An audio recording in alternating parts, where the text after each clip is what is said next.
Welcome back. Let's connect what we've covered and take it a step further. In Session 1, we talked about what the ITIN is and why it matters. It's a tax processing number issued by the IRS. We also emphasized that not everyone who prepares the W-7 form is authorized to handle the process, which is why asking the right questions is so important.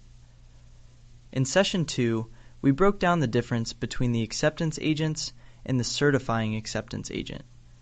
The CAA verifies and certifies your documents directly in their office, allowing you to keep your passport in your possession while still meeting IRS requirements. We also made it clear that ITIN does not provide immigration status or work authorization. And lastly, we made you aware ITIN unit within the IRS is strictly responsible for assigning ITIN numbers only. The ITIN unit does not evaluate income types, tax categories, or tax liabilities. I'm Little Jaye, representative of the Certifying Acceptance Agent, James Lawrence Associates. Before we move forward, let's bring in our Certifying Acceptance Agent, James Lawrence Smith. Thank you, Little Jaye. I first want to recognize you for the outstanding work you have done in every session. You laid a strong foundation, brought clarity where there is often confusion, and helped our audience better understand the importance of working with an authorized professional. That kind of clarity is exactly what people need when navigating the ITIN process. Now, that doesn't mean there won't be challenges. At times, additional information may be requested, application can be rejected, and processing times differ. But it is important to understand, no process is ever 100% perfect and without flaws. However, when you're working with a certifying acceptance agent, those challenges can be managed properly, and you're guided through each step with accuracy and care. As Little Jaye stated in our previous sessions, and it's worth reiterating, the IRS ITIN unit is focused strictly on issuing, renewing, suspended, and revoked ITINs.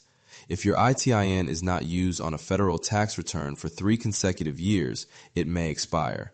An authorized representative, once appointed by an AA or CAA and approved by the IRS ITIN unit, may assist with the Form W-7 application process. Acceptance agents are not IRS employees. They are independent professionals who operate under a formal agreement with the IRS ITIN unit. IRS does not endorse any acceptance agents, but strongly encourages individuals to work with a certifying acceptance agent. You can find authorized agents listed on irs.gov, organized by state, but not limited to states or borders when working with clients. Now, let me add something important right here.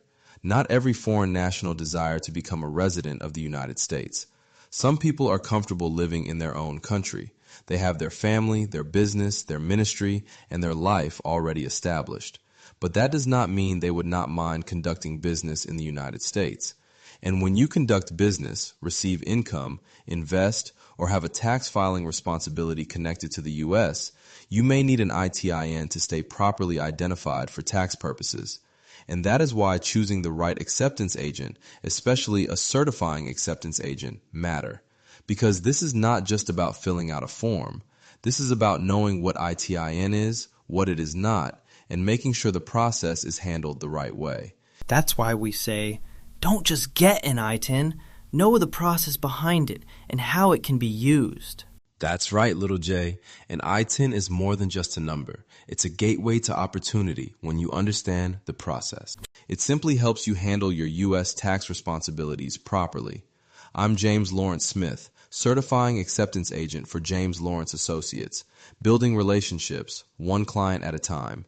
Coming up next, our EIN Session 4 with our Senior Tax Practitioner, Lucius C. McBride. You don't want to miss it.